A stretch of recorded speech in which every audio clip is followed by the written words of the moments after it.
Are y'all familiar with those Russian nesting dolls? You know, you open it and there's another one inside it. You open that one, there's another one inside it. Open that one and on it goes. It dawned on me as I was reflecting on this question of the most important decision I made in my life, that there's an important decision I make on a very, very regular basis.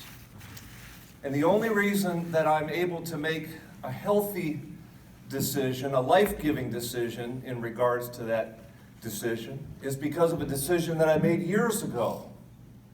And the only reason I was able to make that decision was a decision that I made before that. You're following me, right? Let me explain. I spent the first 15 years of my life trying to excel in athletics. Why?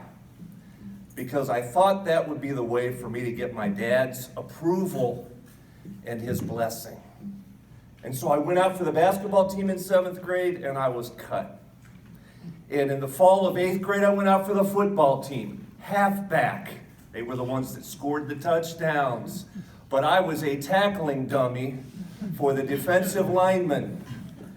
And after about 3 weeks, I said, I'm no dummy, that's enough of this, and I turned in my pads, and that merited me a long lecture from my dad about how Shireys don't quit.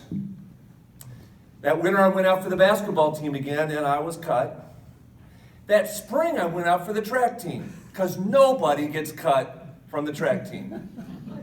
But I wasn't fast enough for the sprints, I wasn't agile enough or strong enough for the field events, and so I ended up in the distance races that very few people chose to do.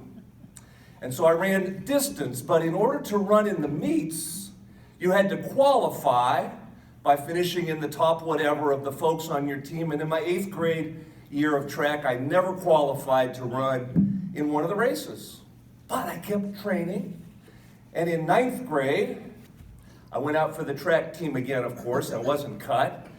I never got to run in a race that year either, because I never qualified in the qualifying races, but I went to every practice, and I was practicing throughout the winter, and from 9th grade to 10th grade, I kept practicing every single day.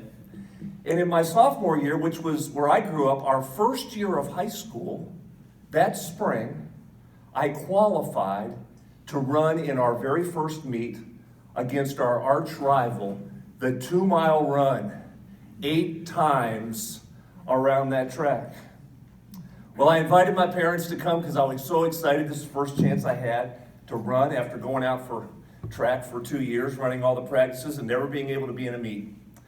I want you to know that after the first lap, I surged to the front of the pack and I held the lead until the bell lap. And on the back stretch, my lungs were just heaving, my legs were burning. I was thoroughly spent. And 2 guys got around me on the back curve, one guy from the other team and one guy from our team, but I held on and I finished 3rd. I got a point for our team. I was absolutely elated. And I went home and I sat down at the dinner table with my backpack. My parents had already gotten home. I sat down and my dad looked across the table and he said, "Why did you let those 2 guys pass you?"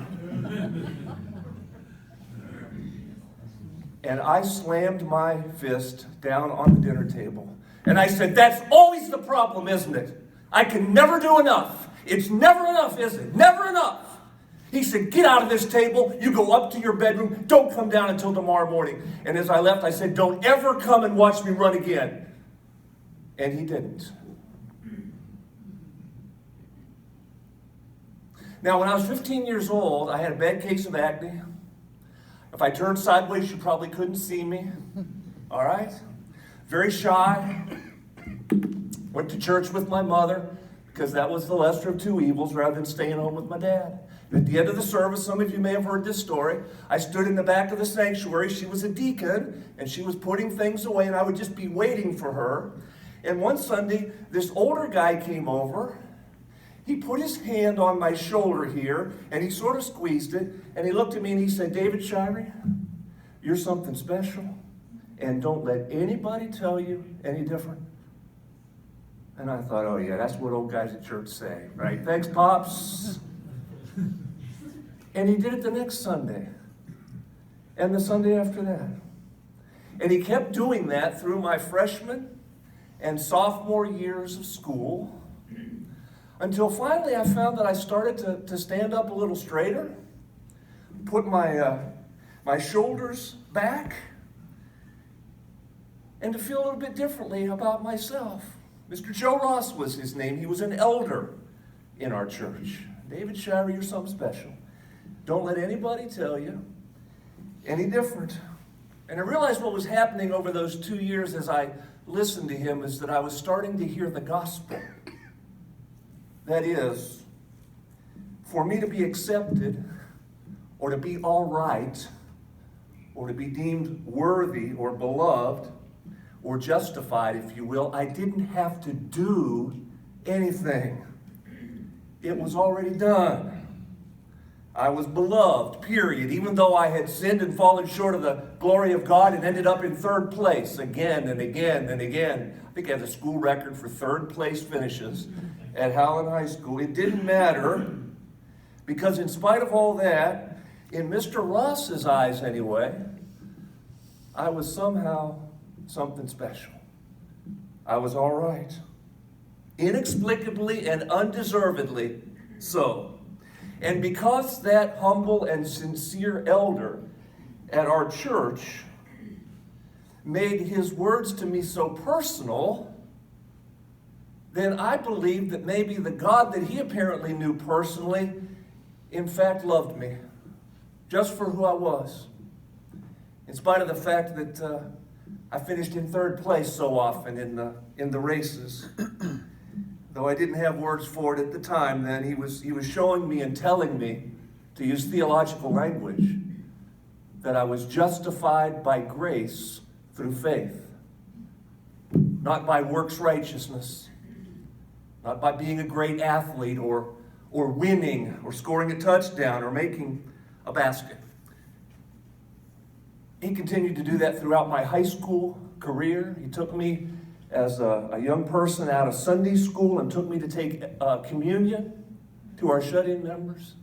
He'd show up at the door of the class, he'd point to me and he'd do this. And I'd go, yes, out of Sunday school. And Mr. Joe Ross and I, like that. I graduated in May of 1977. After my last Sunday at Central Christian Church in Warren, Ohio, I stood in the back of the sanctuary, waiting for the ritual. And I just stood there.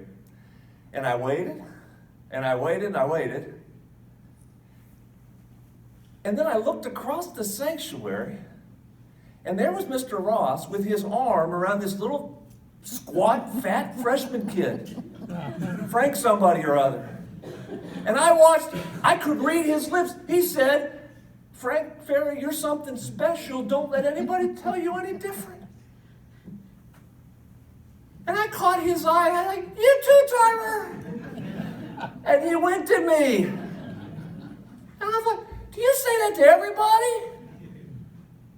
I mean, everybody is something special? And don't let him tell you any different. And now I realize, yeah, that's right. I get it.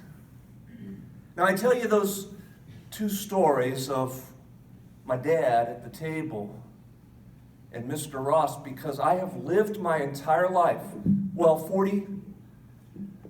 44 years now, with two voices in my ear. I can hear them both.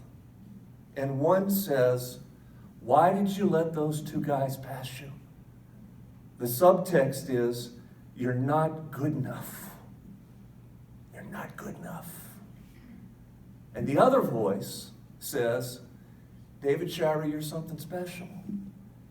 Don't let anybody tell you any different. And the subtext is, you're a beloved child of God, precious in God's sight, period. And here's the thing. Whenever I prepare to do or say anything, I hear both of those voices. You're not good enough. You're something special. And after I'm done doing or saying anything, I hear hear the two voices. Why'd you let those two guys pass you? And you're something special. And I want you to know that the first voice is always louder than the second voice. And when those voices are speaking to me, I need to decide which one I'm going to listen to. And as my longtime spiritual director and a couple of older and wiser colleagues have told me, who long have served as my therapists, my sense of self-worth depends on which one of those voices I listen to on any given day, in anything I do or say. It's an important decision, which voice to listen to. Now, opening that Russian nesting doll of that lifelong decision, I recognize there's a decision that I made 35 years ago that helps me to decide again and again to listen to the second voice that assures me that I'm all right, that I'm God's, that I'm loved. And that decision was to marry Jenny, whose voice from the I love you and the kiss in the morning to our signing off together at night conveys to me unconditional love. I lost Mr. Ross in the fall of 1977. That's the fall I went away to college. He died about 6 months after that last encounter. But 5 years after I lost Mr. Ross, I met Jenny. And her voice ever since has been my encouragement. She's my Mr. Ross. She's God's unconditional love incarnate, okay? And I want you to know, I run just about everything that I do or say by Jenny first. After all, there's a voice inside me, that says, it's not good enough. And it's louder than the one that says, it's all right, it's special. And since Jenny's by no means a flatterer, but she's my best constructive critic, she'll tell me when I need to work on a little bit more, and I will. But when it passes muster with Jenny, when she gives me the thumbs up, when she said, that's good, honey, then I can say to that voice, shut up. And I can do or say what she told me is all right. I'm telling you that my decision to marry Jenny 35 years ago has graced my life with a daily incarnation of unconditional love. And I want you to know that decision, if I could open the Russian stacking doll one more time, is because I would not have met Jenny had it not been the decision I made in the spring of 1981 when I was graduating from Indiana University, trying to decide where I was going to go to seminary, and for whatever reason I made the decision I needed to go somewhere outside of my comfort zone. That ruled out CTS, Christian Theological Seminary, Indianapolis, one state away from my home state of Ohio. I went to Indiana University. That ruled out LTS because Kentucky's one state away from my home state of Ohio. And so I applied to Bright Divinity School in Fort Worth, Texas, in unexplored, uncharted Southwest, never been that way anywhere. And I applied to Vanderbilt Divinity School in Nashville, Tennessee, because as far as I could tell, it was in the South, and I ain't never been there either. So I applied to both of those places, and I chose to go to Vanderbilt. I went down there sight unseen, pulled up and I unloaded my stuff. I met Jenny the following fall. Her father had told her, you're going to go off to Vanderbilt, you're going to meet some damn Yankee and get married, and I'm going to lose you. And she did. And he did. What I'm telling you is we blessedly collided outside of our comfort zones. And together, Jenny and I have gone places and done ministries together that have stretched and challenged both of us beyond our comfort zones. And we have been so richly blessed for it. The most important decision I ever made was to marry Jenny Taylor. A decision I made because I decided to venture outside my comfort zone. Decisions which have given me the courage and confidence in deciding over and over again to listen to the voice that says, "You're all right, David Shirey." And to say to that other redundant mumble that says, "You're not enough, why'd you let those two guys pass you?" Shh, hush. Now, I didn't run that by you. I hope it was all right. Here's my question for your table. I had a harder one, but not for dessert, okay? My simple question for you is this.